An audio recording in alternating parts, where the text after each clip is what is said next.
Hello dear students, तो कैसे हो आप लोग। आशा करता हूँ आप सभी स्वस्थ होंगे, मस्त होंगे और शानदार तरीके से अपनी स्टडी में लग गए होंगे, क्योंकि अपना जो नया सत्र है वो हमने बड़े ही धमाकेदार ढंग से शुरू किया है। और इस धमाकेदार शुरुआत में हमने अपनी बुक मानव भूगोल के मूल सिद्धांत के 4 चैप्टर्स है वो कंप्लीट कर लिए हैं बढ़िया शानदार नोट्स के आधार पर। उन चैप्टर्स के हमने एमसीक्यूज पढ़ लिए हैं, उन चैप्टर के जो शॉर्ट टाइप और लॉन्ग टाइप क्वेश्चन है उनको भी हमने बहुत ही शानदार तरीके से पढ़ लिया है। बात करें आज की इस क्लास में, तो आज की क्लास आपके पास 5वें चैप्टर के बारे में होने वाली है। कौन सा है? द्वितीयक क्रियाएं। ये इनके बारे में अपन अध्ययन करेंगे, चिंता मत करो। ये चैप्टर भी बढ़िया शानदार तरीके से मैं आप लोगों को समझाने वाला हूँ, बिल्कुल नोट्स के आधार पर। और इसके बाद में आपको अपना चैप्टर देखने की आवश्यकता ही नहीं पड़ने वाली है। तो नोट्स के आधार पर अध्ययन करने के बाद में इस चैप्टर के एमसीक्यूज है उनको पढ़ने वाले हैं। उसके बाद में इस चैप्टर के जो शॉर्ट टाइप और लॉन्ग टाइप क्वेश्चन है उनको भी हम पढ़ने वाले हैं। तो क्लास आप लोगों के लिए बहुत ही शानदार रहने वाली है। और पीछे की क्लासेज पे जो आपका शानदार रिस्पॉन्स रहा है, मुझे भी वास्तव में प्रेरणा मिलती है, मोटिवेट होता हूँ कि हाँ बच्चे हैं बिल्कुल रिस्पॉन्स कर रहे हैं। तो आज की क्लास आपको कंप्लीट बिना स्किप किए हुए देखनी है, ताकि आप अपने इस चैप्टर से आने वाले किसी भी क्वेश्चन में कोई गलती ना करो। तो आज की इस क्लास को शुरू करें इससे पहले आप लोगों से एक बात कहना चाहेंगे, अगर आप हमारे चैनल पे आए हो, हमारे वीडियोस देख रहे हो, वीडियोस पसंद आ रहे हैं, हमारे चैनल को सब्सक्राइब कीजिए, वीडियो को लाइक कीजिए, शेयर कीजिए, साथ ही बेल आइकन को भी ऑन रखिए ताकि मेरे वीडियोस के नोटिफिकेशन सबसे पहले आप लोगों के पास पहुंचे। अब ज़्यादा समय नहीं लेते, शुरू करते हैं आज की क्लास। और आज की इस क्लास में हम क्या पढ़ने वाले हैं? हम पढ़ने वाले हैं द्वितीयक क्रियाएं। अब द्वितीयक क्रियाएं अगर अपन पढ़ें, ये अपना जो चैप्टर है ये याद करेंगे, इसको पढ़ें। इससे पहले आप लोगों को मैं छोटी सी बात, थोड़ा सा रिवीजन है वो अपने पीछे वाले चैप्टर का करवा देता हूँ, जिसमें हमने पढ़ा था प्राथमिक क्रियाएं। सर उसको क्यों याद करवा रहे हो? वो इसलिए याद करवा रहे हैं क्योंकि अगर वो ध्यान में आ गया, यानी प्राथमिक क्रियाएं ध्यान में आ गई, तो मान के चलो द्वितीय क्रियाएं आपको बिल्कुल आसानी से समझ में आने वाली है। अच्छा, तो चलिए शुरू करते हैं। देखो हमने अपने पीछे वाले चैप्टर में क्या पढ़ा है? हमने पढ़ा है भाई प्राथमिक क्रियाएं, है ना। प्राथमिक क्रियाएं पढ़ा था, तो उसमें मैंने आपको बताया था इसलिए प्राथमिक क्रियाएं क्या होती है ना, प्राथमिक क्रियाएं हैं वो हमने पिछले वाली चैप्टर में कंप्लीट कर लिया था। अब ये प्राथमिक क्रियाएं, द्वितीय क्रियाएं, ये आखिर है क्या? तो मैं एक छोटी सी परिभाषा बताता हूँ आप लोगों को, एक छोटी सी परिभाषा बताएं तो वे गतिविधियां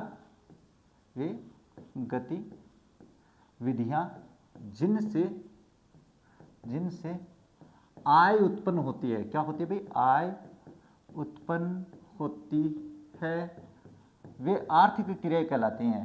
वे क्या कहलाती हैं भाई? आर्थिक क्रियाएं।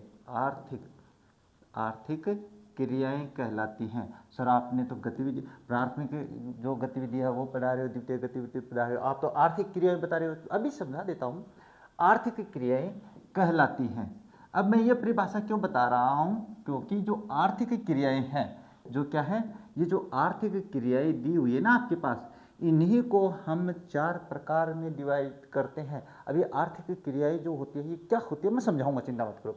यानी वे क्रियाएं मनुष्य के वो काम जिनसे हम पैसे कमाते हैं, वो हमारी आर्थिक क्रियाएं कहलाती है। अब इन आर्थिक क्रियाओं को क्या है, हम 4 प्रकार से, अब तो पंचम भी प्रकार पढ़ेंगे, चिंता मत करो। मैं जैसे 4 बोल रहा हूँ तो आप कह दोगे सर नहीं हमारे तो गुरुजी ने 5 बताई है। चिंता मत करो, वो तो अलग मैटर है। इसमें बताएं तो इसको हम क्या कौन कौन से क्षेत्र में बांट देते हैं? प्राथमिक में बांट देते हैं। दूसरा किस में बांट देते हैं? द्वितीयक में बांट देते हैं। द्वितीयक, हाँ इसमें बांट देते हैं। अपने पास तीसरा क्या आ जाता है? तृतीयक। अब ये तृतीयक बड़ा आता है भाई, हाँ तृतीयक, इसमें बांट देते हैं। चतुर्थक में भी बांट देते हैं, चतुर्थक, और पंचम में भी बांट देते हैं। ये हमारी आर्थिक गतिविधियां है। यानी कहने का मतलब प्राथमिक क्षेत्र की जो आर्थिक क्रियाएं होती हैं उनको प्राथमिक क्रियाएं कह देते हैं।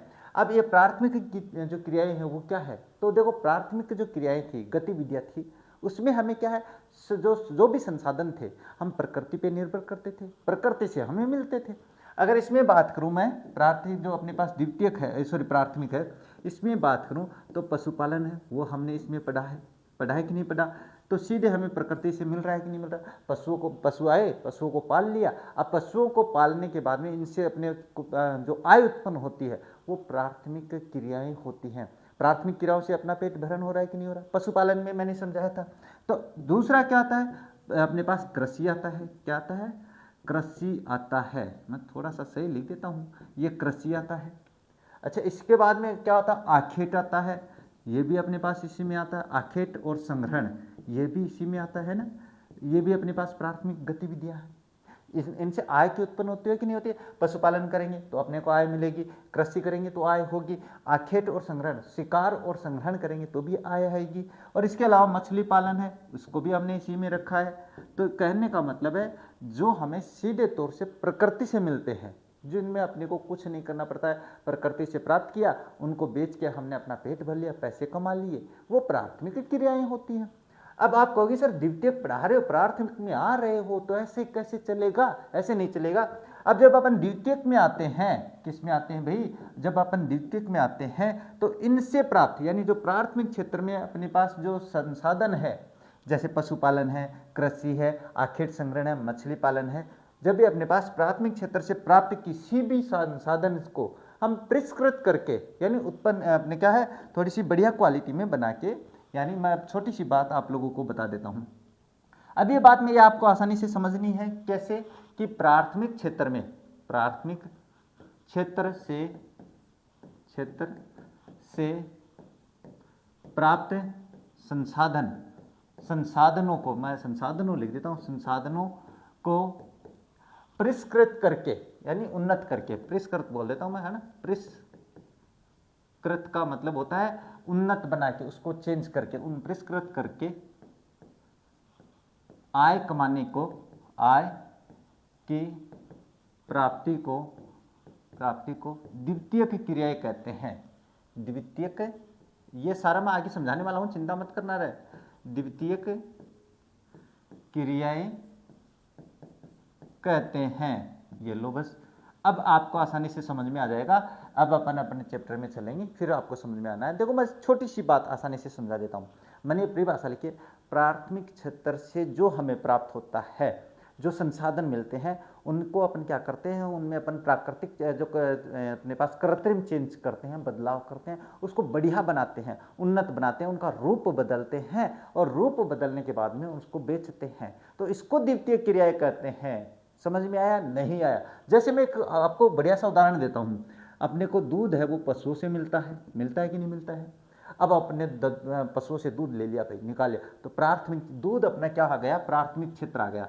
मैं प्राथमिक संसाधन में वैसे बताता हूँ, प्राथमिक संसाधन, है ना, ध्यान से समझ लेना, बस यहीं पे समझ में आने वाला है। प्राथमिक संसाधन में बात करें तो अपने पास अपने दूध, अब दूध में आप कहोगे सर बढ़िया आएगी छोटी, वो आप लोग देख लेना, है ना।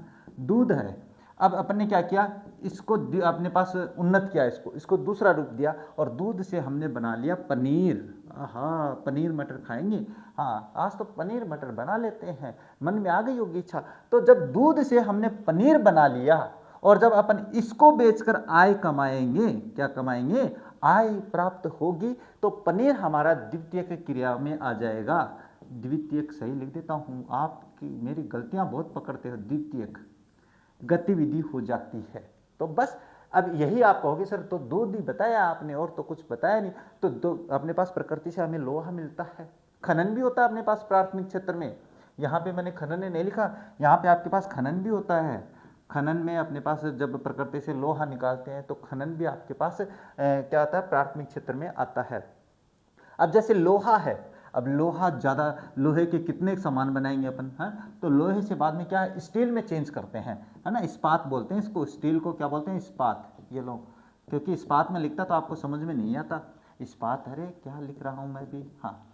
तो इस्पात में स्टील, लोहे से स्टील में परिवर्तित करके हम बर्तन बनाएंगे, तो ये भी हमारी द्वितीय क्रिया हो जाएगी। सीधी सी बात है, प्राथमिक क्षेत्र से प्राप्त संसाधनों को उन्नत किस्म में बदल कर बेचने से जो आय उत्पन्न होती है, उसे या उसे बेचने की क्रिया को हम द्वितीय क्रियाएं कहते हैं।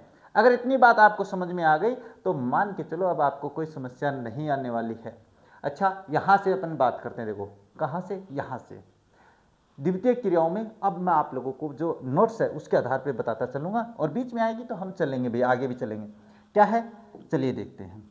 वे क्रियाएं जिनके द्वारा प्राथमिक क्षेत्र से प्राप्त वस्तुओं को परिवर्तित कर उपयोगी वस्तुओं में बदला जाता है, उन्हें द्वितीयक क्रियाएं कहते हैं। इसका बेस्ट एग्जाम्पल मैंने बता दिया, दूध से पनीर, लोहे से इस्पात यानी स्टील बनाना द्वितीय क्रियाओं में शामिल होता है। अब मुझे दोबारा समझाने की आवश्यकता नहीं है। द्वितीय गतिविधियां कच्चे माल को मूल्यवान वस्तु उत्पादों में परिवर्तित करके प्राकृतिक संसाधनों का मूल्य बढ़ाती है। बिल्कुल बढ़ाती है भाई। ये द्वितीय क्रिया क्या करती है, अपने पास जैसे अपने पास लोहा है तो लोहा वैसे तो क्या होता है, सस्ता ही मिलता है, लेकिन जब इसके स्टील में परिवर्तन कर देते हैं तो स्टील से बर्तन जो होते हैं वो महंगे कीमत पर बिकते हैं। तो इसका मतलब है द्वितीय गतिविधियों से प्राथमिक क्षेत्र से जो प्राप्त संसाधन होते हैं उनका मूल्य बढ़ा देती है द्वितीय क्रियाएं। होता है कि नहीं होता, ऐसे नहीं समझ में आएगा। चलिए मैं बता देता हूँ। आप कहीं गए, आपके पिताजी हैं, लड़का पिताजी है, वो लड़के के लिए लड़की देखने के लिए गए। अब लड़की है बेचारी खेती हर है, मजदूर है, मैं पिताजी खेतों में काम करके आई, तो उस आपके पिताजी उसको डेफिनेट बना करके आएंगे, वो प्राथमिक क्षेत्र है। समझ में नहीं आया? अच्छा, वो खेती करके आई, सीधी आई, तो उसका क्या है, प्राकृतिक रूप है। अब शाम को आपके पिताजी ने कहा बेटे वो तो लड़की नहीं सुंदर है। फिर क्या करते हैं, वो लड़की जाती है ब्यूटी पार्लर में, और ब्यूटी पार्लर में जाके मेकअप वगैरह करवा के फिर आती है स्टैंडर्ड से। तब लगता है कि हाँ अब इसकी वैल्यू बढ़ गई है। अरे बुरा मत मान जाना, मैं बता रहा हूँ, अब वो द्वितीय की क्रियाओं में आ गया है। तो इसका मतलब क्या है कि अपने पास प्राथमिक क्षेत्र से जो था उसको हमने उन्नत के समय बदल दिया, और उन्नत के समय ज़्यादा पसंद आती है। लोहा मजबूत होता है स्टील से, पता है क्या, लोहा मजबूत होता है स्टील से, लेकिन स्टील ज़्यादा पसंद आता है लोगों को। ये ध्यान में रख लेना। हाँ, आप कहीं अब दिल पे मत लगा लेना मेरी इस बात को। वे अब इसमें कौन कौन से आते हैं, देखो इसमें निर्माण का कार्य आता है, प्रसंस्करण आता है, निर्माण बुनियादी ढांचे जो होते हैं उद्योगों से संबंधित वो सारे अपने पास इसमें शामिल किए जाते हैं। अपने पास जितने भी बुनियादी अपने पास क्या है, विनिर्माण का कार्य हो सकता है। प्रसंस्करण का मतलब क्या होता है, उन्नत किस्म में बदलने की प्रक्रिया जो होती है वो होती है। और निर्माण बुनियादी ढांचे जैसे अपने पास मिस्त्री वगैरह होते हैं वो सारे इसी में आते हैं। अच्छा चलिए फिर आगे चलते हैं, क्या कहता है ये, अरे ये क्या हो गया, चलिए हाँ इसमें देखते हैं आगे। अब इसमें देखें तो सबसे पहले अपने पास आता है विनिर्माण। क्या आता है भाई, इसमें आता है विनिर्माण। विनिर्माण क्या होता है, देखो मैं बता देता हूँ। किसी भी चीज़ का हाथ से निर्माण करना, किसी भी चीज़ का क्या करना है, हाथ से निर्माण करना। तो विनिर्माण के बारे में एक छोटी सी बात करते हैं। विनिर्माण हाथ से बनाना, कुछ भी हो हाथों से लिख देता हूँ, हाथों से बनाया जाना, इसका मतलब होता है बनाया जाना होता है। किसका, विनिर्माण का मतलब हाथ से बनाया जाना। जो भी प्रक्रिया, जैसे अपने पास एक, मैं सीधी सी आसान भाषा में बता देता हूँ। अपने पास जो पेड़ पौधे उगते हैं, कूंचा बोलते हैं उसको, कूंचा जानते हो कि नहीं जानते, आप जान जाओगे धीरे धीरे। उससे झाड़ू बनाना। अपने पास जो बांस होता है उसको आप क्या करते हैं, उसको टोकरी में बदलना, उसकी कुर्सियाँ बनाना, उसके विभिन्न प्रकार के जो सामग्री है वो बनाना। तो बांस जो है वो तो प्राकृतिक क्षेत्र हो गया है ना, बांस जो है वो तो क्या हो गया आपके पास है, प्राकृतिक क्षेत्र हो गया। और बांस से आपने पास जैसे टोकरी बना लिया है, इससे बांस से कुर्सी भी बनती है, ये लो, यानी जो भी इस बांस से बनेगा वो द्वितीय की क्रिया में आएगा। तो विनिर्माण का मतलब क्या होता है, हाथों से बनाया जाना होता है। तो विनिर्माण में जो भी आता है शामिल होता है, मतलब हाथ से बनाया जाना है। देखो विनिर्माण का शाब्दिक अर्थ है हाथ से बनाना। अब ध्यान में रख लेना, अब आगे समझाने की आवश्यकता नहीं है अभी। इसके बाद क्या, ये मूलतः एक ऐसी प्रक्रिया है जिसमें कच्चे माल को स्थानीय या दूर के बाजारों में बेचने के लिए उच्च मूल्य के तैयार माल में बदलना शामिल है। यानी सीधी सी हल्की सी बात है कि आपको क्या करना है, जो प्रकृति से प्राप्त है उसको मूल्यवान बना के स्थानीय मार्केट में बेचना है। द्वितीय क्रियाएं मुख्य रूप से विनिर्माण की क्रियाएं होती हैं। विनिर्माण की क्रियाएं मतलब होता है मोस्टली जो काम होता है वो हाथ से निर्माण होता है। पनीर भी अपने पास ऐसे बनाते हैं, बांस से, ये लकड़ियाँ से अपने ये बनाते हैं। इसके अलावा हाँ विनिर्माण का अर्थ, इसके अलावा और भी अन्य कार्य है जो अपन हाथ से बनाते हैं। मिट्टी के बर्तन है वो हाथ से बनाते हैं, कुम्हार अपना काम करता है वो हाथ से बनाता है। इसके बाद विनिर्माण का अर्थ होता है कच्चे माल को परिवर्तित करके उपयोगी बनाना। यानी विनिर्माण का मतलब क्या हो गया, विनिर्माण का मतलब है कच्चा माल कोई भी आया, जैसे मिट्टी आई कच्ची, उसके बर्तन बना लिए। बांस आया, बांस से अपने क्या बना लिया, बढ़िया अपने पास आकार प्रकार देके, झाड़ू वगैरह देके उसको बना देते हैं। आजकल तो बांस की वो दरिया सी भी बन रही है। इसके अलावा और कोई भी सामग्री है जो मैंने दूध से पनीर है वो भी अपने पास हाथ से ही होता है। आसान शब्दों में समझे तो विनिर्माण का अर्थ होता है उत्पादन करना। यानी सीधी सी बात आसान भाषा में यही है कि किसी भी चीज़ का निर्माण जब अपन हाथ से करते हैं वो अपने पास क्या होता है, विनिर्माण होता है। इस उत्पादन की प्रक्रिया द्वारा वस्तु की कीमत बढ़ जाती है और वस्तु के उपयोग में वृद्धि हो जाती है। अब सीधी सी बात है, दूध अपन कितना पी लेंगे, कुछ नहीं पिया जाएगा। आज रोजाना पी लेते हैं, पी लेते हैं, पी लेते हैं, लेकिन एक समय ऐसा आएगा अपन दूध से तो उब जाते हैं। और पनीर पनीर जब बनाते हैं तो कितना दूध चाहिएगा अपने को, तो खपत है वो अपने आप बढ़ गई। उदाहरण के तौर पे देखो, मैंने लिख रखा है उदाहरण भी आप लोगों के लिए। प्राथमिक क्रिया में प्राप्त लोहे के अत्यधिक उपयोग नहीं हो सकते। अच्छा, लोहे वाला ही उत्पाद अपने पास उदाहरण है, परंतु इससे इस्पात यानी स्टील में परिवर्तित करके कई कार्यों में उपयोग किया जा सकता है। स्टील से हम कुछ भी किसी भी प्रकार से काम में ले सकते हैं। ये बात आई समझ में? तो इसके बाद में बात करते हैं, देखो नेक्स्ट। हाँ, नेक्स्ट बात करें तो क्या आता है, आधुनिक पैमाने पर विनिर्माण की विशेषताएं। देखो भाई, आधुनिक जो अपने पास समय है उसमें विनिर्माण की क्या भूमिका है, याद रख लेना, प्रश्न भी आएंगे। देखो, कौशल उत्पादन के तरीकों का विशेषज्ञता, यानी कौशल और उत्पादन के तरीकों का क्या हो जाता है, विशेषज्ञता। की विशेषज्ञता करना भाई, यहाँ पे क्या करोगे, की विशेषज्ञता करना है भाई। इससे क्या होता है, अपना कौशल बढ़ता है। अपन जब कोई काम हाथ से करते हैं तो हमारे हाथों का कौशल, हमारे हाथों का ज्ञान जो है, अपने काम करने का जो तरीका है उसमें निखार आ जाता है। वही ये बता रहा है। बड़े पैमाने पर उत्पादन में प्रत्येक श्रमिक द्वारा बार बार केवल एक ही कार्य करके बड़ी मात्रा में मानकीकृत भागों का उत्पादन शामिल होता है, जिसमें उत्पादन की लागत कम हो जाती है। सीधी सी बात है, मनुष्य काम कर रहा है, बांस से अपने पास कुर्सियां बनाया जा रहा है। शुरू में तो वो धीरे धीरे बनाएगा, लेकिन एक समय आएगा कि वो अपने पास तुरंत जल्दी जल्दी जल्दी जल्दी ऐसा काम करेगा। तो यही बताने की कोशिश यहाँ पे की गई है। अच्छा, मशीनीकरण की बात करते हैं। अब आधुनिक समय पे क्या कि पहले तो हाथों से बनाते थे अपने पास। अगर थोड़ा सा पीछे चले, थोड़ा सा पीछे, थोड़ा सा सर, कितना इतना नहीं, अपने पास चलते हैं 90 के दशक में, है ना, 90 या अपने पास 2001 के आसपास चलते हैं। 2000 से पहले का जो समय है उसमें मोस्टली काम वो हाथों से किया जाता था। अब आप आ गए तकनीकी के ज़माने में, तो आपको तो भाई टेक्नोलॉजिया है, तो वो तो अलग मैटर है। ये उन गैजेट्स को संदर्भित करता है जो कार्य को पूरा करते हैं स्वचालन, यानी मानव सोच की सहायता के बिना। एआई जिसको अपन कहते हैं, मशीनीकरण का उत्पन्न रूप है। यानी सीधी सी बात है, विनिर्माण में मशीनों का उपयोग करना ही मशीनीकरण कहलाता है। चाहे आप ये देख लो और जो चाहे मैंने बताई है वो देख लो।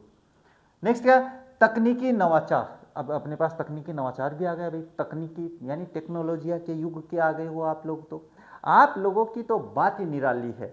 आपको तो हर चीज में क्या चाहिए, तकनीकी चाहिए। तो देखो, अनुसंधान और विकास रणनीति के माध्यम से गुणवत्ता नियंत्रण और अपशिष्ट को खत्म करने और प्रदूषण से निपटने की दक्षता के लिए एक महत्वपूर्ण पहलू है। तकनीकी नवाचार मतलब तकनीकी में नवाचार लेकर आएंगे तो इससे क्या होगा, पॉल्यूशन कम होगा। इससे अपने पास क्या है, पॉल्यूशन से निपटने की दक्षता आ जाएगी और गुणवत्ता है उस पर नियंत्रण हो जाएगा। गुणवत्ता तो आनी है। देखो सीधी सी बात है, एक काम तो अपन हाथ से करें तो कैसी गुणवत्ता रहेगी, एक काम अपन मशीन से करें तो कैसी गुणवत्ता है। तो ये है बात अपनी। अच्छा, इसके बाद में बात करें नेक्स्ट, तो नेक्स्ट आ जाता है, हाँ, इसका संगठनात्मक संरचना और स्त्रीकरण आधुनिक विनिर्माण की विशेषता है। अपन बात करते हैं संगठनात्मक तौर से कैसे, इसका संगठन कैसे बनाएंगे, ऑर्गेनाइजेशन की बात कर रहा हूं मैं। तो संरचना और स्त्रीकरण आधुनिक विनिर्माण की विशेषता है। ये आधुनिक जो विनिर्माण है उसमें क्या है, संगठन भी शामिल हो जाता है। सर संगठन क्या, लोग संगठन बना के अपने पास ऑर्गेनाइजेशन करके काम करते हैं। और अपने पास स्त्रीकरण, स्त्रीकरण का मतलब तो एक जगह स्थिर रह जाता है। ऐसे नहीं है कि आज यहाँ पे कल वहाँ पे, और आज कम धंधा कल अक्सर, कल आज अधिक कल कम है, या कल आज अधिक कम है कल अधिक हो जाए, ये नहीं होता है। इसके बाद क्या देखो, इसमें बताया तो एक जटिल मशीन प्रौद्योगिकी है। इसमें अपने पास क्या है, सीधी सी बात है, एक जटिल मशीन प्रौद्योगिकी है। जटिलता से अपने ऐसा तो नहीं है भी, आज आपके पास एआई जमाना आ गया है तो आप आसानी से काम कर सकते हो, लेकिन थोड़ा सा पीछे चले तो एआई नहीं था तो आपको थोड़ा और महसूस होता था। और जब मैंने कंप्यूटर खरीदा था तो उस समय आपके पास ऐसी समस्या थी कि 92 रुपये में 1 GB का रिचार्ज होता था 1 महीने के लिए, और वो 1 GB डाटा भी खत्म नहीं होता था मुझसे। तो ये अपने पास वही बता रहा है, जटिल प्रक्रिया हुई। कम प्रयास और कम लागत से अधिक माल का उत्पादन करने के लिए अत्यधिक विशेषज्ञता और श्रम विभाजन किया जाता है। संगठनात्मक संरचना के माध्यम से बता रहा हूं मैं आप लोगों को। इसके बाद में विशाल पूंजी की आवश्यकता होती है भाई। अगर अपन संगठन बना लेंगे, बड़ा क्षेत्र में काम करेंगे तो अपने को रुपये भी ज़्यादा चाहिए, पूंजी ज़्यादा चाहिए, बड़े संगठन की आवश्यकता होती है भाई। संगठन मतलब में लोग ज़्यादा लगेंगे, लोग ज़्यादा लगेंगे तो उनको संभालने के लिए अपने पास क्या है, पैसों की आवश्यकता होगी, अपने पास उनके लिए रहने सहने के लिए भी मकान वगैरह बनाने। जैसे एक सीधी सी बात कहूँ, सीमेंट फैक्ट्री में को स्थापित करने में कितनी जगह चाहिए, तो वही बात है, कार्यकारी नौकरशाही होनी चाहिए। कार्य यानी किसी चीज़ का संगठन बना रहे हैं अपन, तो संगठन में नौकरशाही होना जरूरी है। सर नौकरशाही क्या होती है, तो देखो नौकरशाही मैं बता देता हूँ। कोई ऑर्गेनाइजेशन बना तो उसका जो सचिव है वो कौन है, ये बनेगा, है ना, सचिव छोटा आता है सचिव है, हाँ ये सचिव कौन है। इसके बाद में इसके नीचे वाला अध्यक्ष कौन है, यानी अपने पास इसके नीचे सचिव, अरे अध्यक्ष नहीं होता है भाई, अब इनके पद है ना, इसमें जैसे सीईओ कौन है, इसके अलावा मैनेजर कौन है, इसके अलावा क्लर्क कौन है। तो ये सारे अपने पास क्या होते हैं, इनको अपन क्या कहते हैं, नौकरशाही कहते हैं। इस तरीके से अपन इसको मान लेते हैं भाई। तो इसमें नौकरशाही की भी आवश्यकता होती है। अच्छा, असमान भौगोलिक वितरण भी होता है भाई। आधुनिक विनिर्माण केंद्र विश्व के 10% भूभाग यानी 10% से भी कम भूभाग पर फैले हुए हैं। ये राष्ट्र आर्थिक और राजनीतिक शक्ति के केंद्र होते हैं भाई। अपने विश्व के केवल 10% से, मतलब विश्व में 10% से भी कम स्थान पर विनिर्माण है वो फैला हुआ है। तो बहुत ही कम क्षेत्र में अपने पास विनिर्माण स्थापित है।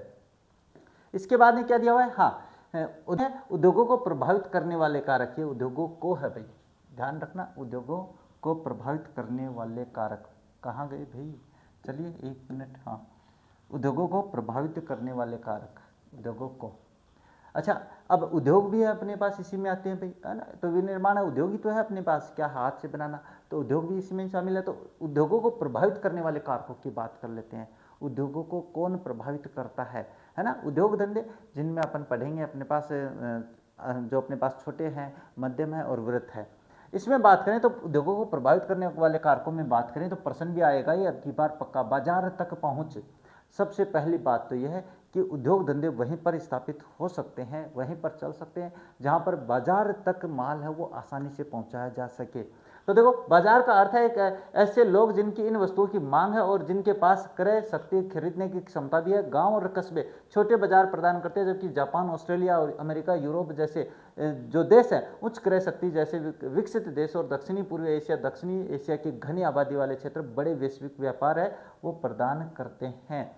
बाजार का मतलब ऐसा क्षेत्र जहाँ पे लोगों को खाने के लिए सामान चाहिए, जहाँ पे आपको सामान की खपत होती है, वो बाजार होता है। अब बाजार में अगर अपन सामान पहुँचाएंगे तो वहाँ पे अगर अपने को कठिनाई महसूस होगी, अपने वहाँ पे जैसे ये मान के चलो कोई अपने पास पहाड़ी क्षेत्र है तो वहाँ पे सामान पहुँचाने में समस्या आएगी कि नहीं, पक्का आएगी। और जब समस्या आएगी तो फिर वहाँ पे उद्योग है वो धंधे स्थापित नहीं हो सकते हैं। तो वहाँ पे पहुँच में बिल्कुल आसानी होनी चाहिए। अच्छा, कच्चे माल तक पहुंच। अब सबसे पहली बात बताएं तो कच्चे माल तक पहुंच का मतलब क्या होता है, कच्चे माल की उपलब्धता ज़्यादा होनी चाहिए, तभी तो अपन ऐसा कर पाएंगे। अब मैं बताऊं आप लोगों को, चीनी, इसमें चीनी का उदाहरण दिया हुआ, चलो कोई बात नहीं। अब चीनी का उत्पादन करना है और अगर अपने पास चीनी की फैक्ट्री अपन यहाँ पे लगा रहे हैं और यहाँ इसके आसपास कोई गन्ने की खेती नहीं हो रही है, गन्ने का उत्पादन ही नहीं हो रहा है, तो चीनी कहाँ से बनाओगे आप।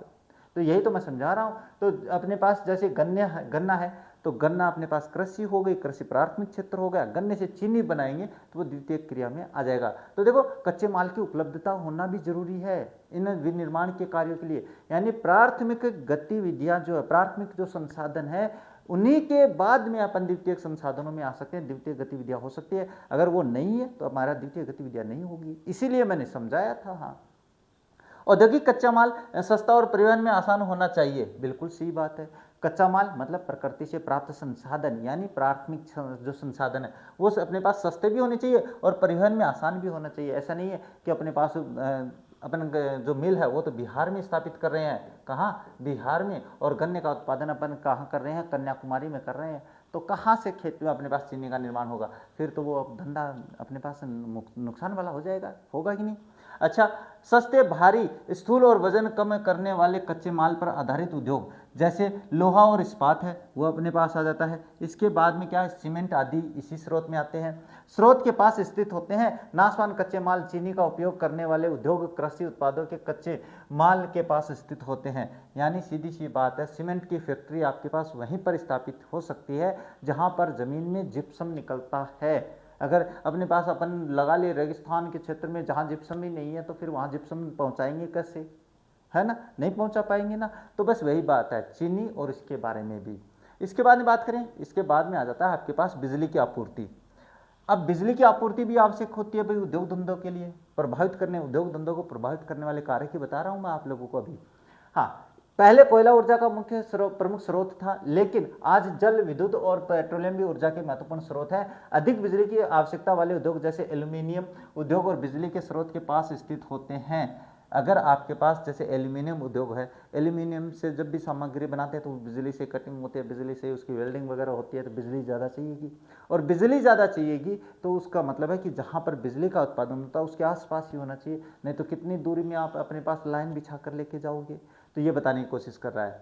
नेक्स्ट है श्रम आपूर्ति तक पहुंच। श्रम आपूर्ति तक का पहुंच का मतलब होता है वहाँ पे श्रमिक भी होने चाहिए, वहाँ पे काम करने वाले भी होने चाहिए। अब जैसलमेर जैसे में अपन फैक्ट्री लगा लेंगे और काम करने वाले मिलेंगे नहीं तो कहाँ से आएगा, यही बता रहे। देखो, कुछ प्रकार के विनिर्माण कौशल के लिए कुशल श्रम की आवश्यकता होती है। कुशल श्रम का मतलब क्या होता है, जो कौशल युक्त श्रमिक होते हैं उनकी आवश्यकता होती है। हालांकि बढ़ते मशीनीकरण, लेकिन अपने पास जैसे जैसे मशीनीकरण चलता जा रहा है, स्वचालन और औद्योगिक प्रक्रियाओं के लचीलेपन ने उद्योगों की श्रम पर निर्भरता कम कर दी है। बिल्कुल सीधी बात है। पहले एक काम को करने के लिए, मैं उदाहरण दे रहा हूँ जेसीबी का, पहले एक नींव खोदनी होती थी तो 20 मजदूर लगते थे। अब 20 मजदूर लगते थे तो 20 मजदूरों की अपने पास पैसे भी देने पड़ते थे। लेकिन बाद में आए जेसीबी, वो 20 मजदूर पूरे दिन में काम करते, जेसीबी 1 घंटे में काम कर देती है वो, तो फिर वो आ जाता है। नेक्स्ट क्या है, परिवहन और संचार सुविधाओं तक पहुंच। परिवहन और क्या है, संचार सुविधाओं तक पहुंच। अगर परिवहन नहीं चलेगा रास्ते में और संचार का साधन नहीं होगा तो फिर कैसे होगी भाई बातचीत। देखो, कच्चे माल के कारखानों तक पहुंचाने और तैयार उत्पादों को बाजारों तक पहुंचाने के लिए तेज और कुशल परिवहन सुविधा उद्योगों के विकास के लिए आवश्यक है। सीधी सी बात है, मैं यहाँ पे फैक्ट्री ओपन कर ली मैंने और सड़क यहाँ पे है नहीं, परिवहन यहाँ पे चलता नहीं है, तो माल क्या मैं सर पे लेके जाऊँगा? सीधी सी बात है कि नहीं। दूसरी बात अपने पास आ जाती है, परिवहन में सुधार में निर्माण क्षेत्र में एकीकृत आर्थिक और क्षेत्रीय विशेषज्ञता को बढ़ावा मिला है।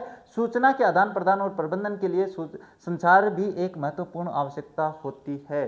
कैसी आवश्यकता है सर, तो मैं बता देता हूँ। मैंने फैक्ट्री लगा रखी है, मेरे पास टेलीफोन लाइन नहीं है, मुझे सामान पहुंचाना है जैसलमेर, तो जैसलमेर वाला मुझे लेटर लिखेगा, जी श्रीमान जी मुझे माल की आवश्यकता है, तो जैसलमेर से मेरे पास लेटर आने में 10 दिन लगेंगे, और मैं यहाँ से रिप्लाई दूंगा भाई हमारे पास है ना माल थोड़ा कम है तो टाइम लगेगा, 10 दिन वहाँ पे लग गए तो 20 दिन तो यही हो गए। तो 20 दिन बाद है तो वो उस व्यक्ति को माल कहीं और से मिल जाएगा, तो फिर कहाँ से करेंगे, तो ये भी जरूरी है। हाँ, फ़ोन किया, हाँ जी इतने ट्रक भिजवा दो, हाँ जी भिजवा देंगे, बस हो गई काम, और तुरंत दूसरे दिन पहुंच जाता है। तो ये अपने पास परिवहन और संचार दोनों आवश्यकताएं होती हैं। समझ में आ रहा है कि नहीं आ रहा है, बता देना। अच्छा, सरकारी नीति भी इसमें भूमिका निभाती है।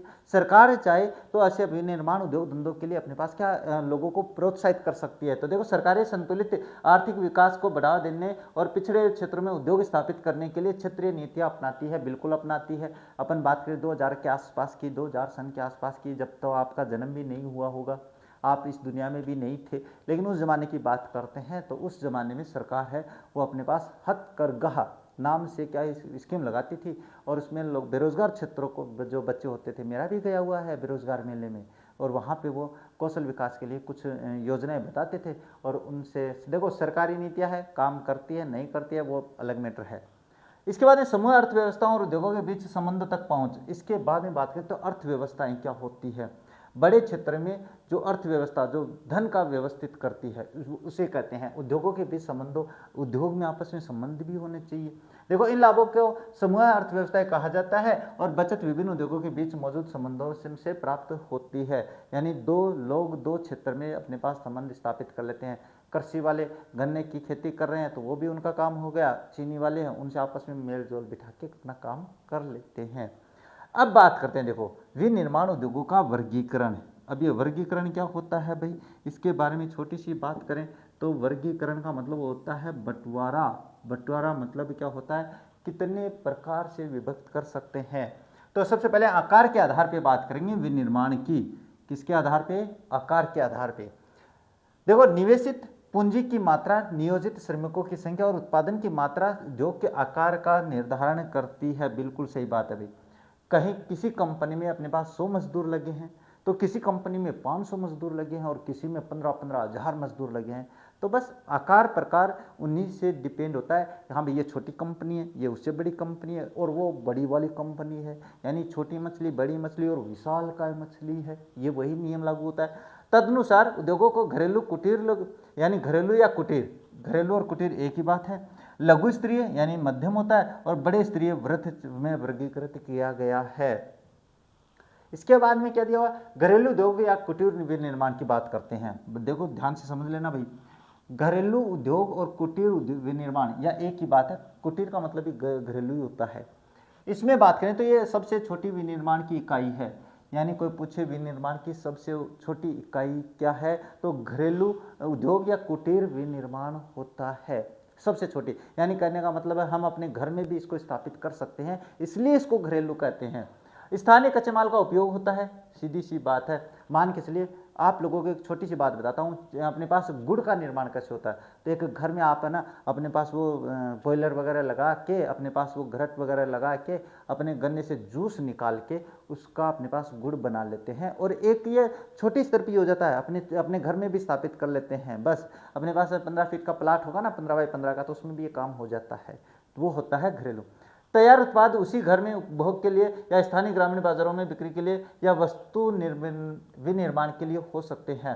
इसमें बात बताऊं तो कैसे, या तो लोग हैं वो अपने पास क्या है खुद का उपयोग के लिए बनाते हैं, अगर थोड़ा और अधिक होता है तो वो अपने गांव के बाजार में ही बेचते हैं, उसे बड़े बाजार में लेके नहीं जाते हैं, क्योंकि बड़े बाजार की तो वो क्या है क्या जिसको पूर्ति बोलते हैं, पूर्ति नहीं कर पाएंगे।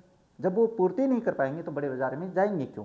तो अपने लिए होता है। अपने परिवार के सदस्यों अंशकालिक श्रमिकों की मदद से अपने घरों में रोजमर्रा की वस्तुओं का उत्पादन करने के लिए सरल उपकरण को अपनाते हैं भाई। इसका एक और बता देता हूँ कैसे। मान के चलिए अपने घर में 6 सदस्य हैं, और 6 सदस्य हम क्या करते हैं, अपने धागे से जो अपने कपास होता है, कपास क्या होता है, कपास की खेती होती है, तो ये प्राथमिक क्षेत्र है कि नहीं है, ये प्राथमिक क्षेत्र में आ जाता है। और जब ये प्राथमिक क्षेत्र में आ जाता है तो इससे जब अपन धागे वगैरह बनाते हैं, धागे या कपड़े वगैरह बनाते हैं, तो इनके लिए आपके पास क्या घर घर में का पहले अपने पास हथकरघा है। निवार जानते होंगे आप लोग, हाँ निवार जानते हैं, निवार इससे बनाई जाती है। तो पहले क्या होता था, ये घर में ही स्थापित, छतों पे स्थापित हो जाती थी, कपास से या धागे से अपने पास निवार वगैरह का उत्पादन करना। तो वो आपके पास क्या हो जाता है, ये घर क्या बता रहा था मैं, हाँ सरल। अब इसमें अपने पास जो घर के 5 सदस्य हैं, निवार बनाने में, ये नी बड़ा आएगा भैया ना, निवार बनाने में अपने पास क्या है कि 6 घर के 6 सदस्य वो वही लग जाते, या 1-2 मजदूर की आवश्यकता होती तो वो भी रख लेते हैं। उत्पादों में खाद्य पदार्थ, कपड़े, जूते, मिट्टी के बर्तन और मिट्टी व पत्थर से बनी ईंटें शामिल हैं। इसमें अगर बात करें तो ये सारे शामिल होते हैं। इसमें कपड़े का मतलब, इसका मतलब ये होता है, और निवार वगैरह बनाना मतलब वही प्रक्रिया है, कपास से धागे बनाना भी इसी प्रक्रिया में रखते हैं। ये तो कुछ एक उदाहरण बताए मैंने। इसके बाद क्या आता है, हाँ लघु पैमाने पे यानी मध्यम किस्म के विनिर्माण, जिसको अपन मध्यम उद्योग भी बोलते हैं। इसमें बात करें तो आता है, इसके का खासियत क्या, आमतौर पर स्थानीय कच्चे माल का उपयोग करते हैं। देखो स्थानीय कच्चे माल का तो उपयोग करेंगे ही करेंगे, लेकिन थोड़ा बड़ा होगा। सरल शक्ति संचालित मशीनें, इसमें क्या है कि थोड़ी मशीनों का उपयोग किया जाता है। मशीनें ले आते हैं छोटी, ज़्यादा बड़े क्षेत्र में नहीं, बस मध्यम स्तर में। हाँ अर्ध कुशल श्रमिक होते हैं, जो काम करने वाले होते हैं अर्ध कुशल होते हैं, लेकिन जो मध्यम होते हैं, जो अपने पास घरेलू पड़ा था ना, उससे उच्च किस्म के होते हैं श्रमिक। रोजगार उत्पन्न कराता है, रोजगार मिलता है भाई, 10-12 लोगों को काम धंधा मिल जाता है, और स्थानीय क्रय शक्ति को बढ़ाता है। और स्थानीय क्रय शक्ति मतलब स्थान के अपने आसपास के क्षेत्रों में बेचता है। भारत, चीन, इंडोनेशिया और ब्राजील आदि देशों में श्रम प्रधान लघु पैमाने पर विनिर्माण विकसित किया गया है। तो ये देखो, ये अपने पास क्या है, भारत, चीन, इंडोनेशिया और ब्राजील, ये अपने पास जनसंख्या वृद्धि वाले क्षेत्र हैं। जनसंख्या यहाँ पे अति हो रखी है। चीन और भारत के तो कहने ही क्या है, वहाँ पे तो बम्पर चल रहा है, बम्पर ऑफर बोलते हैं ना वो। तो ये अपने पास लघु पैमाने पे आ जाते हैं, अपने पास कुटीर उद्योग से थोड़े बड़े। अब आते हैं बड़े पैमाने पे, ये मैं बता देता हूँ, है ना। बड़े पैमाने पे बात करें तो क्या दिया हुआ, देखो इस बड़े पैमाने इसमें शामिल क्या क्या है। देखो एक बड़ा बाजार होता है, बड़ा बाजार जैसे मुंबई जैसा बड़ा बाजार है भाई, वहाँ पे मुंबई में अपने बहुत सामान लगता है। बाहर क्या है, हाँ एक बड़ा बाजार की आवश्यकता होती है।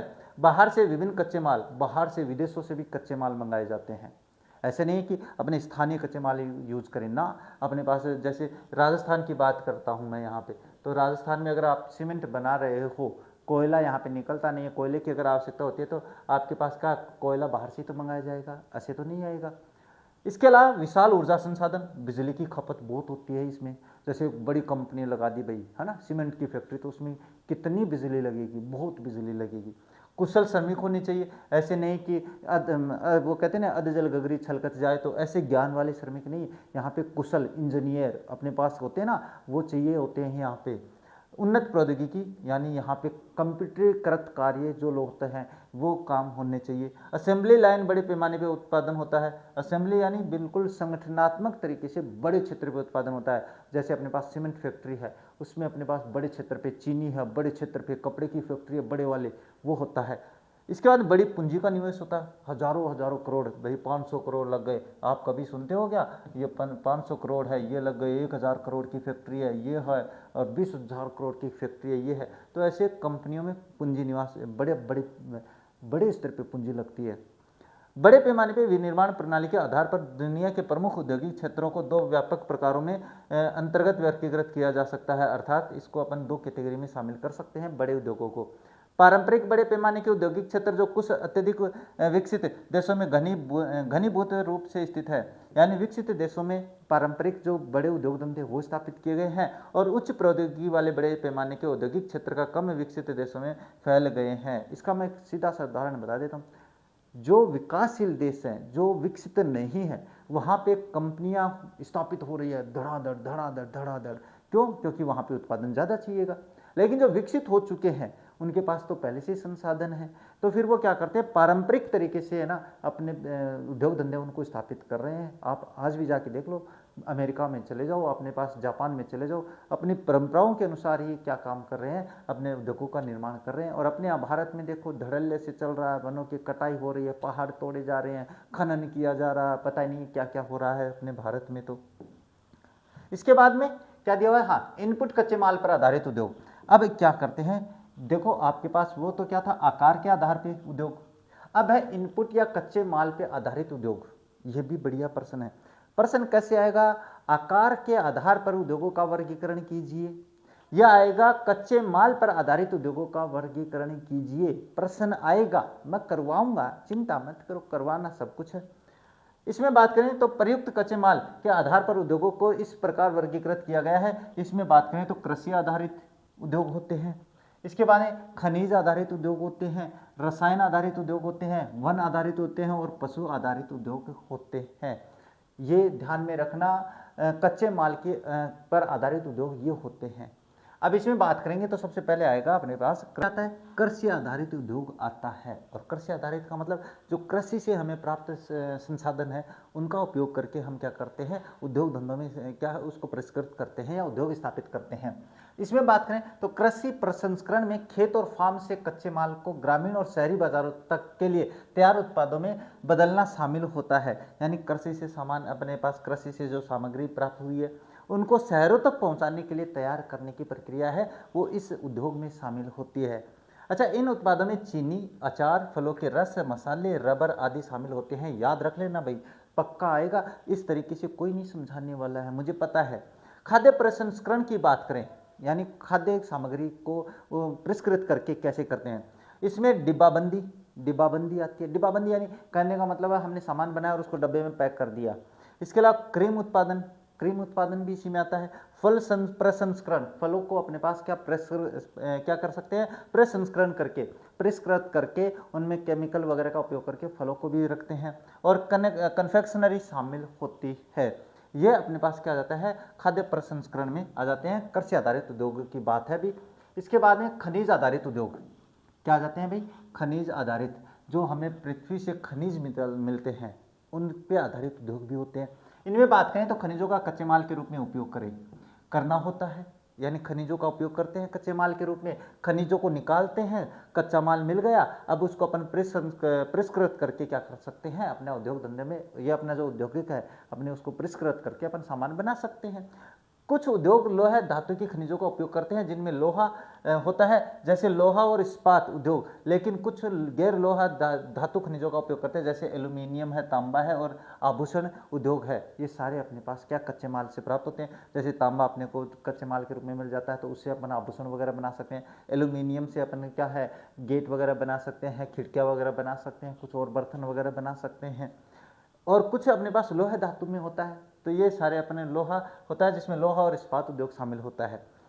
कई उद्योग गैर धात्विक खनिजों का उपयोग करते हैं, जैसे सीमेंट और मिट्टी के बर्तन है वो गैर धात्विक खनिजों में आते हैं, अधात्विक खनिज बोलते हैं इनको। अच्छा, नेक्स्ट बात करें तो रसायन आधारित उद्योग आते हैं भाई। क्या आते हैं? रसायन आधारित उद्योग, रसायनों से आधारित। इसमें बात करें तो प्राकृतिक रासायनिक खनिजों का उपयोग करना होता है। उदाहरण के लिए खनिज तेल की बात कर लेते हैं, वो अपने पास पेट्रोलियम में शामिल होता है। लकड़ी और कोयले से प्राप्त कच्चे माल पर भी आधारित, उदाहरण के लिए हाँ ये भी अपने पास क्या रसायन का उद्योग जो होता है वो लकड़ी और कोयले से आधारित माल पर भी आधारित होता है ये उद्योग। उदाहरण के लिए सिंथेटिक फाइबर और प्लास्टिक आदि सारे अपने पास लकड़ी और कोयले की सहायता से ही बनाए जाते हैं। नेक्स्ट आता है वन आधारित कच्चे माल का उपयोग उद्योगों द्वारा, यानी कच्चा माल जो है वो अपने पास लकड़ी वगैरह कच्चा माल यानी वनों को अपन कच्चे माल के रूप में क्या करते हैं शामिल कर लेते हैं। उद्योग जो लकड़ी, बांस और घास आदि जैसे वन उत्पादों का उपयोग करते हैं, जो मैंने बता दिया, ये तो घास और अपने घास फूस होता है या बांस होता है, इनको अपने पास क्या करते हैं इसको परिष्कृत करके, जैसे बांस से झाड़ू वगैरह बताया था, दरी वगैरह बताया था, कुर्सियाँ वगैरह बताया था। लकड़ियों से भी जैसे अपने पास दरवाजे हैं वो बनाना है, कुर्सियाँ वो भी इनसे बनती है, और घास से अपने पास झाड़ू वगैरह का कुछ निर्माण कार्य कर सकते हैं। अच्छा, पशु आधारित उद्योग वे उद्योग जो पशु उत्पादों जैसे चमड़ा है, ऊनी वस्त्र है, हाथी दांत है आदि का उपयोग करते हैं, वो पशु उद्योगों में शामिल होते हैं। ये हो जाते हैं आपके पास क्या है कृषि आधारित उद्योग या प्राथमिक जो आधारित उद्योग है वो। नेक्स्ट है उत्पाद पे आधारित उद्योगों की बात करते हैं भाई। ये तीसरा प्रकार है उद्योगों का, ध्यान से समझ लेना बाद में कहोगे। अच्छा, बुनियादी उद्योग वे उद्योग जिनके क्या है उत्पादन या उत्पाद पर आधारित। तो बुनियादी उद्योग वे हैं जिनके उत्पादों का उपयोग अन्य उद्योगों द्वारा कच्चे माल के रूप में किया जाता है। हाँ, बुनियादी उद्योग कौन से होते हैं पूछ सकता है ये प्रश्न। तो बुनियादी उद्योग वो होता है कि कोई उद्योग है वो काम कर रहा है और उस बनाए गए माल को अपन कच्चे माल के रूप में उपयोग करते हैं। देखो इसमें बता दें, जैसे लोहा और इस्पात उद्योग मशीन उपकरण बना उद्योग के लिए कच्चे माल की आपूर्ति करता है। मान के चलिए लोहा है और इस्पात है, उनका प्रयोग हम क्या करते हैं तो जो लोहा और इस्पात है वो खनन से होता है, तो वो अपने पास द्वितीयक में आ जाता है। और लोहे का अपने पास जब निर्माण हो जाता है, इस्पात बन जाता है, स्टील बना लेते हैं, तो स्टील का उपयोग क्या करते हैं मशीनों के उपकरण बनाने में काम में लेते हैं। तो द्वितीयक सामग्री को भी हम क्या करते हैं प्राथमिक रूप में काम में ले सकते हैं, वो अलग मैटर है। बस एक बात बता रहा हूँ कि अपने पास इनमें क्या करते हैं, दूसरा जो उद्योग होता है उसके बनाए गए माल को हम अपने कच्चे माल के रूप में शामिल कर लेते हैं, वो जो मैंने बताया है। अच्छा, उपभोक्ता वस्तु उद्योग क्या होती है? तैयार उत्पाद तैयार करते नहीं है भाई, है ना, ये हटा देना यहाँ से, ये ध्यान में रख लेना। तैयार उत्पाद जिनका उपभोग सीधे ग्राहकों द्वारा किया जाता है, जैसे बिस्किट है, टीवी है, वस्त्र है आदि। अपन क्या करते हैं भाई, बिस्कुट आया सीधा खा लिया, अपन कुछ भी नहीं चेंज करते हैं। टीवी आया उसको देख लिया। इसके अलावा वस्त्र है खरीदे पहन लिए, सिलवाने वाले नहीं, वैसे भी डायरेक्ट आ गए ना तो वो। अच्छा, स्वामित्व के आधार पर उद्योगों की बात करते हैं। तो देखो सार्वजनिक स्वामित्व के आधार पर ध्यान से समझ लेना, इसमें अपन 3 कैटेगरी में शामिल करेंगे। देखो, सार्वजनिक क्षेत्र सरकार के स्वामित्व और प्रबंधन में होते हैं भाई। कभी पूछे किस अपने पास जो सार्वजनिक होते हैं वो किसके अधिग्रहण में होते हैं, तो वो सरकार के स्वामित्व में होते हैं, प्रबंधन में होते हैं। भारत में कई सार्वजनिक क्षेत्र के उपक्रम पीएसयू थे, पीएसयू थे भाई अपने पास, तो ये अपने पास यहीं पे हो जाता है पीएसयू थे। नेक्स्ट कौन सा है? नेक्स्ट है निजी क्षेत्र। निजी क्षेत्र में जैसे मेरा खुद का है व्यक्तिगत निवेशकों के स्वामित्व और प्रबंधन में होते हैं ये उद्योग। अच्छा, संयुक्त क्या होते हैं? संयुक्त स्टॉक कंपनियों द्वारा या कभी कभी सार्वजनिक और निजी दोनों क्षेत्रों द्वारा संयुक्त रूप से प्रबंधित किया जाता है, यानी एडेड जिसको अपन कहते हैं। सरकार का भी इसमें क्या होता है भूमिका होती है, और अपने पास जो निजी क्षेत्र के लोग होते हैं उनकी भी भूमिका होती है, तो ये हो जाता है। इसके बाद में क्या आता है? पारंपरिक बड़े पैमाने के औद्योगिक क्षेत्र कौन से हैं? पारंपरिक, ये बात करने वाली बात है। देखो, अपने पास पारंपरिक बात करें तो परंपरागत कौन से उद्योग होते हैं? जो प्रकृति से मिलते हैं, सीधी बात। ये कोयला क्षेत्रों के पास भारी उद्योगों पर आधारित उद्योग है, और धातु प्रगलन, भारी इंजीनियरिंग या वस्त्र उद्योग में लगे हुए हैं। बस यही है परंपरागत। इनकी विशेषताएं क्या होती है भाई? विनिर्माण क्षेत्र में रोजगार का उच्च अनुपात होता है भाई। यहाँ पे उच्च क्षेत्र में अपने पास क्या है, विनिर्माण क्षेत्र में रोजगार का साधन मिलता है भाई। खराब सेवाओं के साथ उच्च घनत्व वाले आवास होते हैं। खराब सेवाएं मतलब लोग हैं यहाँ पे अपने पास क्या है, गलती भी हो जाती है, खराब काम भी हो जाता है, लेकिन उच्च घनत्व वाले क्षेत्र जो आवास हैं वो मिलते हैं यहाँ पे। अनाकर्षक वातावरण, उदाहरण के लिए प्रदूषण, कचरे के ढेर आदि है, वो इस क्षेत्र की पहचान होती है। ये अपने पास परंपरागत जो उद्योग धंधे होते हैं। बेरोजगारी, पलायन और कारखानों के बंद होने की समस्याएं भी इसमें लगी होती है, जो परंपरागत उद्योग धंधे होते हैं उनमें। इसके बाद में बात करें तो रूहर कोयला क्षेत्र जर्मनी, इसमें एक छोटी सी बात कर लेते हैं। कोयला क्षेत्र रूर, अपने पास इसको रूर भी बोलते हैं भाई, है ना। रूर कोयला क्षेत्र जर्मनी का है, याद रख लेना भाई।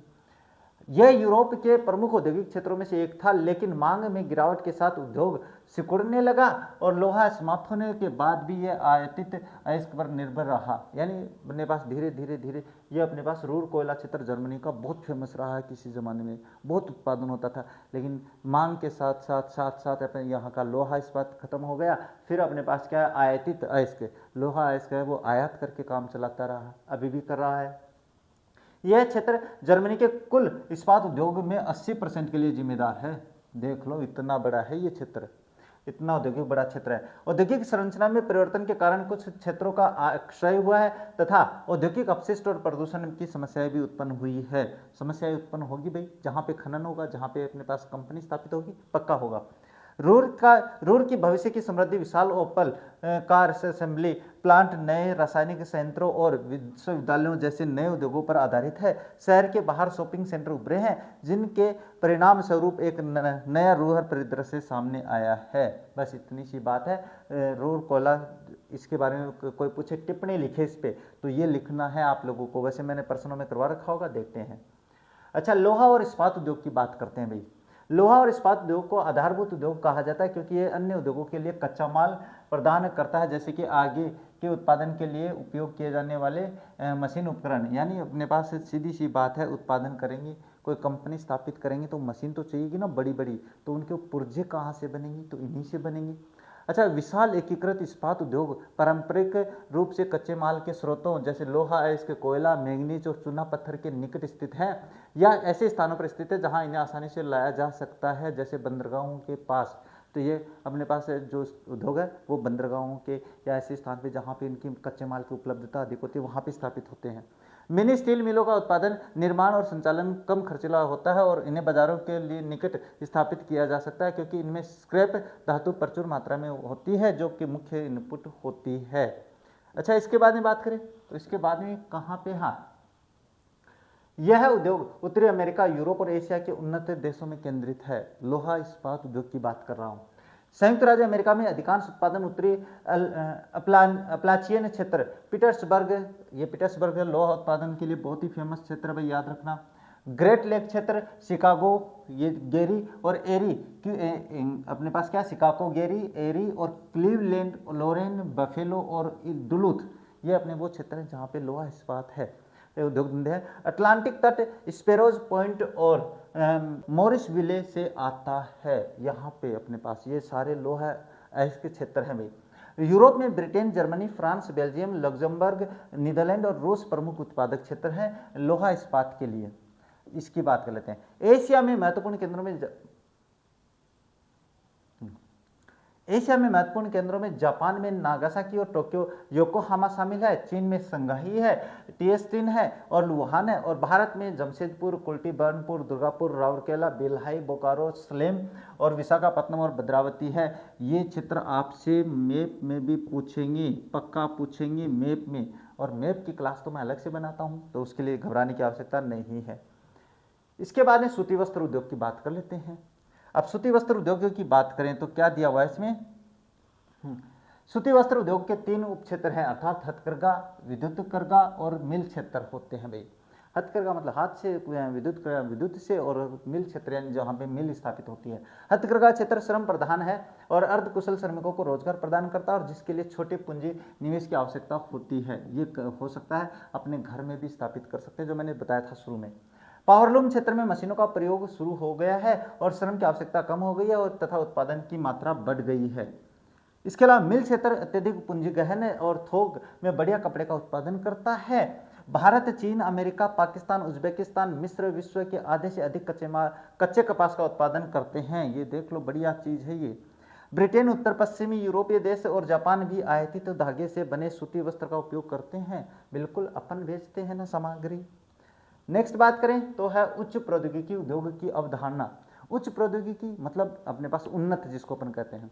देखो, उच्च प्रौद्योगिकी की बात करें या केवल हाईटेक विनिर्माण गतिविधियों की नवीनतम पीढ़ी है। ये क्या है भाई? अपने हाईटेक कंप्यूटरकृत सारा कुछ है विनिर्माण। इसे गहन अनुसंधान और विकास R&D का जो होता है ना, रिसर्च एंड डेवलपमेंट प्रयासों के अनुप्रयोग के रूप में बदलने सबसे अच्छी तरह से समझा जा सकता है, जो उन्नत वैज्ञानिक और इंजीनियरिंग चरित्र के उत्पादों के निर्माण की ओर ले जाता है। अत्यधिक कुशल श्वेतपोष पेशेवर कार्य बल का निर्माण करते हैं। रोबोटिक्स से होता है CAD निर्माण और निरंतर अनुसंधान एवं विकास। रासायनिक और फार्मा उत्पादक उच्च तकनीक उत्पादों के उदाहरण हैं। ये बढ़िया बात है भाई, याद रख लेना। अच्छा, व्यवस्थित कम ऊंचाई वाली आधुनिक फैली हुई ऑफिस प्लांट केब इमारतें हाईटेक औद्योगिक परिदृश्य की पहचान है। नियोजित बिजनेस पार्क इसके लिए उदाहरण हैं भाई। यानी करने का मतलब है ऑफिस वगैरह स्थापित किए जाते हैं हाईटेक में। ये जो हाईटेक जमाना आ गया इसकी बात है भाई। अच्छा, इसके बाद में बात करें, अच्छा ये यहाँ पे आपके पास जो चैप्टर है वो कंप्लीट हो जाता है। अब इस चैप्टर में लगभग सारे पॉइंट्स मैंने बता तो दिए, फिर भी कुछ रह गए होंगे तो वो प्रश्नों में आ जाएंगे, चिंता मत करो, है ना। अब इसमें बात करें तो क्या है, हाँ ये ऑब्जेक्टिव टाइप क्वेश्चन है भाई। तो ऑब्जेक्टिव टाइप क्वेश्चन की थोड़ी सी बात कर लेते हैं अपने पास भी। हाँ, नीचे दिए गए 4 विकल्पों में से सही उत्तर को चुनिए भाई। सही उत्तर को चुन लेते हैं तो ध्यान से समझ लेना, निम्नलिखित में से कौन सा कथन गलत है। गलत बताएं तो सस्ते जल परिवहन में ने हुगली के पास जूट मिल उद्योगों को सुविधाजनक बनाया है। चीनी, सूती वस्त्र और वनस्पति तेल उद्योग स्वच्छंद उद्योग है। इसके अलावा जल विद्युत और पेट्रोलियम का विकास उद्योगों के लिए कच्चे स्थानीय कारक के रूप में कोयला के महत्व को महत्वपूर्ण हद तक कम कर दिया है। भारत के बंदरगाह शहरों में उद्योगों को आकर्षित किया है। बिल्कुल है भाई। अब इसमें गलत कौन सा? गलत ये है, चीनी, सूती वस्त्र और वनस्पति तेल उद्योग स्वच्छंद उद्योग नहीं है, प्राथमिक हाथों से बनाए जाने वाले नहीं है। ये आपके पास क्या है? आपके पास क्या है? द्वितीयक गतिविधियों में शामिल होते हैं। द्वितीयक जो क्षेत्र है उसमें शामिल होते हैं। स्वच्छंद अपने पास प्राथमिक क्षेत्र के होते हैं। अच्छा, नेक्स्ट क्या है? निम्न में से किस प्रकार की अर्थव्यवस्था में उत्पादन के कारक व्यक्तिगत रूप से होते हैं? तो पूंजीवादी में, मिश्रित में, समाजवादी में कोई नहीं। तो इसमें बात करें तो आपके पास समाजवादी जो अर्थव्यवस्था है उसमें मनुष्य है वो व्यक्तिगत रूप से वो होते हैं भाई, यानी इनमें ये व्यक्तिगत है वो शामिल किए जाते हैं। इसके बाद में बात करें तो इसके बाद में आपके पास आता है, नेक्स्ट है, निम्नलिखित में से कौन सा उद्योग अन्य उद्योगों के लिए कच्चे माल का उत्पादन करता है? अभी बताया थोड़ी देर पहले, तो कौन सा है? कुटीर उद्योग नहीं है, लघु उद्योग नहीं है, स्वच्छंद उद्योग नहीं है, बुनियादी उद्योग होते हैं भाई। और बुनियादी उद्योग में अपने पास लोहा और इस्पात शामिल होते हैं। अगर यहाँ पे लोहा और इस्पात नाम होता तो मैं ये करता, लेकिन यहाँ पे बुनियादी है क्योंकि इन्हीं को अपन बुनियादी उद्योग भी कहते हैं। निम्नलिखित में से कौन सा जोड़ा सही रूप से मेल खाता है? तो देखो, स्वचालित वाहन उद्योग लॉस एंजलिस, पोत विनिर्माण उद्योग लुसाका, विनिर्माण उद्योग फ्लोरेंस और लोहा और इस्पात उद्योग पीटर्सबर्ग। तो लोहा और इस्पात उद्योग है वो पीटर्सबर्ग में, मैंने अभी समझाया है भाई आप लोगों को, तो ये सही होता है, सही मेल खाता है।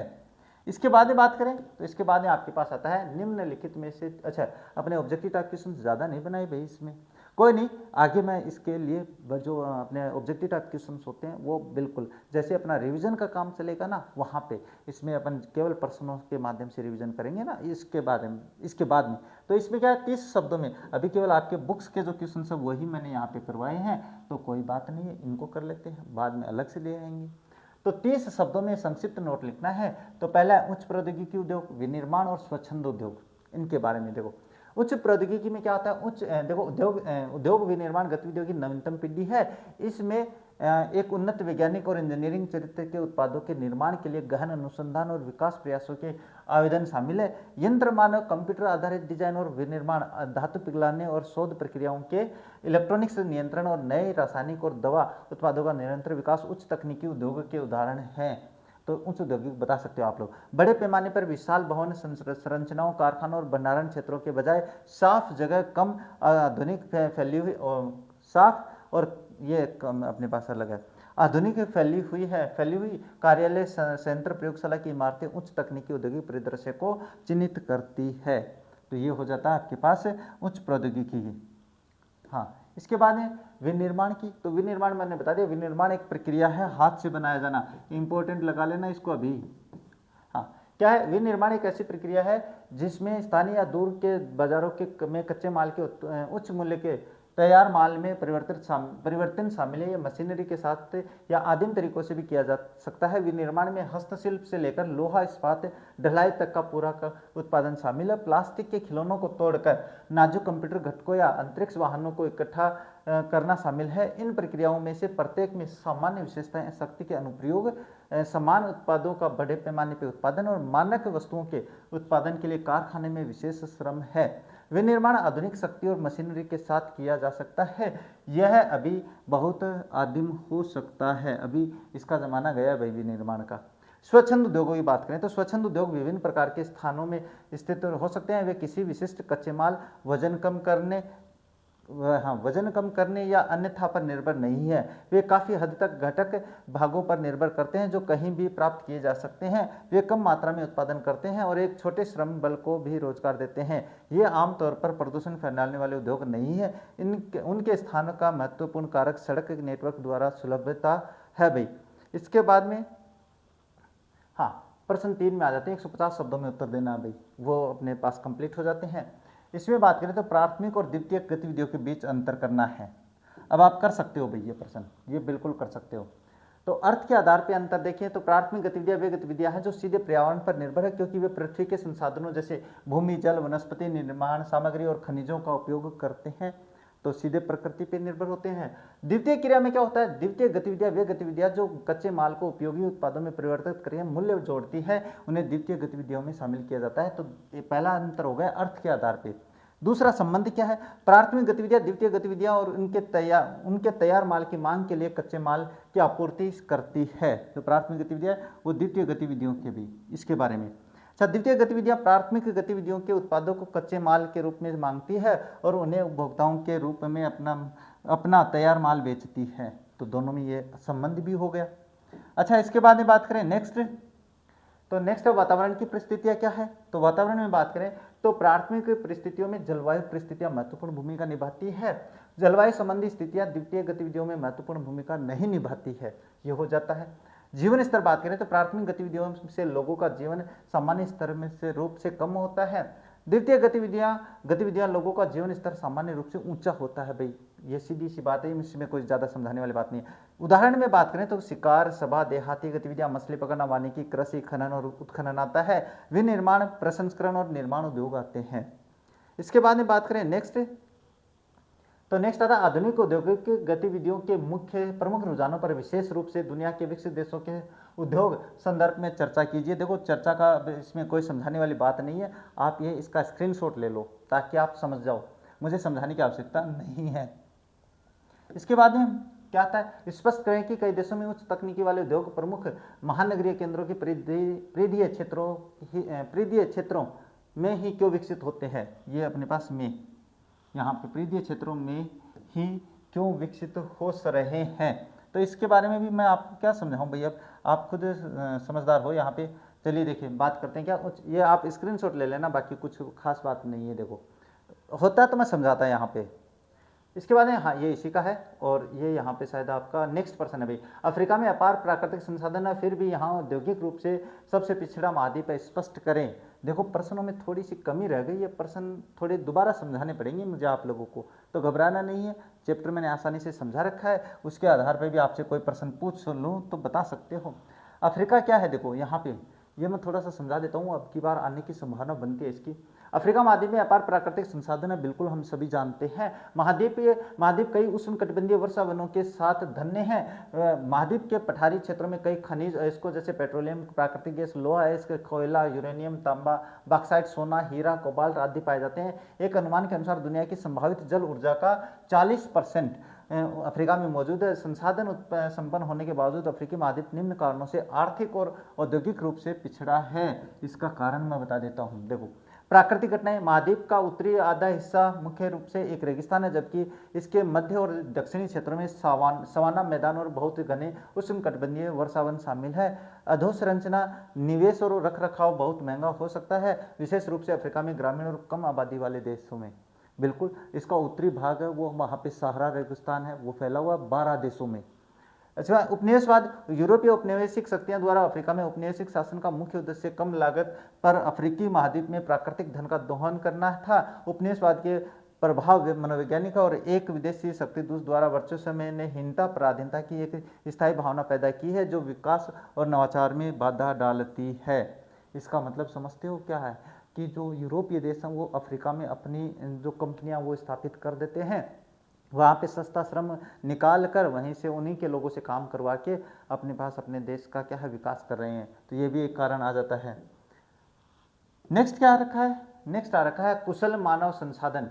शिक्षित और कुशल मानव संसाधन आर्थिक विकास और मानव विकास में तेजी से लाने के लिए एक महत्वपूर्ण कारक है। ये क्या आ गया रे, कहाँ से आ गए? हाँ, यही है, इसी का है भाई। ये अपने पास कुशल मानव संसाधन है, वहाँ पे इसकी भी कमी है। तो शिक्षित और कुशल मानव संसाधन आर्थिक विकास और मानव विकास में तेजी लाने के लिए एक महत्वपूर्ण कारक है। प्राकृतिक संसाधन प्रबंधन और कौशल और संस्थागत विकास के खराब स्तर के परिणाम स्वरूप बड़े पैमाने पे वित्तीय नुकसान होता है, वहाँ पे हुआ है। आदिवासी विभाजित समाज है वहाँ पे, अभी भी आदिवासी लोग हैं वहाँ पे अफ्रीका में। परंपरागत रूप से अफ्रीकी समाज और यहाँ तक कि राज्यों में वंशावली, गोत्र, जनजाति और अंततः जातीय, संस्कृति और भाषाई विशेषताओं वाले समूहों का एक समूह के आधार पर विस्तृत प्रणाली के माध्यम से कार्य किया जा सकता है। इस प्रकार राजनीतिक हेरफेर और मौलिक सामाजिक वास्तविकता को कम करके आंकने की गुंजाइश है। एकता का अभाव संदेह, विश्वास की कमी और अंततः भ्रष्टाचार पैदा करता है, इस कारण भी है। जलवायु की स्थिति, वर्षा के साथ उष्णकटिबंधीय जलवायु, अत्यधिक गर्म मौसम और उच्च आर्द्रता की स्थिति विनिर्माण उद्योगों के महाद्वीप में स्थापित होने के लिए प्रतिकूल है, यानी विपरीत है। इसके बाद में शायद हाँ अपना ये चैप्टर अब हो जाता है कंप्लीट। तो इसमें लगभग सारी बातें मैंने समझा दी है और बताने की मुझे आवश्यकता नहीं है। ये तो अपने पास क्या है, सब कुछ अपना कंप्लीट हो चुका है भाई। अब इसमें और आपको कुछ ऐसा लगता है कि मुझे और भी बताना चाहिए था, तो आप मुझे कमेंट कर देना कि सर ये पॉइंट अपना रह चुका है, तो उसके लिए एक अलग से छोटा वीडियो बना देंगे। वैसे रिवीजन में हम दोबारा इन्हीं को पढ़ने वाले हैं। रिवीजन हर चीज़ का होने वाला है, तो ये घबराना नहीं है कि सर अपना ये टॉपिक रह गया है, कुछ नहीं छोड़ेंगे, चिंता मत करो। जब तक तोड़ेंगे नहीं तब तक छोड़ेंगे नहीं, तो जब तक पढ़ेंगे नहीं तब तक छोड़ेंगे नहीं, है ना, ये याद रखना। तो अपनी क्लास काफ़ी बड़ी भी हो रही है, अपनी पंचायती भी ज़्यादा नहीं करते हुए अगर वीडियो पसंद आ रहा है तो इसको शेयर ज़रूर कर देना, वीडियो को लाइक तो करके जाया करो। इसके अलावा अगर आप पहली बार चैनल पे आए हो तो चैनल को सब्सक्राइब कर लो ताकि आपके पास है, और हाँ अपने बेल आइकन को भी ऑन रखो ताकि वीडियोज़ के नोटिफिकेशन पहले आप लोगों के पास पहुँच जाए, किसी और के पास ना पहुँच पाए। तो बस इन्हीं शब्दों के साथ आज की इस क्लास को कंप्लीट कर देते हैं और मिलते हैं आप लोगों से अपनी नेक्स्ट क्लास में। तब तक देखते रहे हमारा चैनल। जय हिंद, जय भारत।